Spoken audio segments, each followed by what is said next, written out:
Yan po guys, magluto po tayo ng almusal guys. Itlog. Yan, itlog pang almusal guys. Tapos,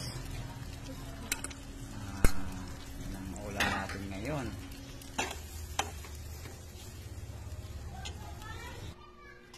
At yan guys, pagkatapos sa ating itlog, ito na naman. Daing. Yummy yummy guys, magkapares talaga yung itlog. Daing, lalo na pag may noodles guys, ang yummy yummy guys. Yan, yummy.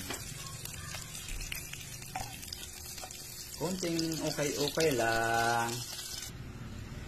Yan na po guys, hanguin na po natin yung ating tuyo kasama sa itlog. Yan ang almusal. Sarap yan guys pag almusal. Ganyan yung almusal natin sa umaga, lalo pag sinangag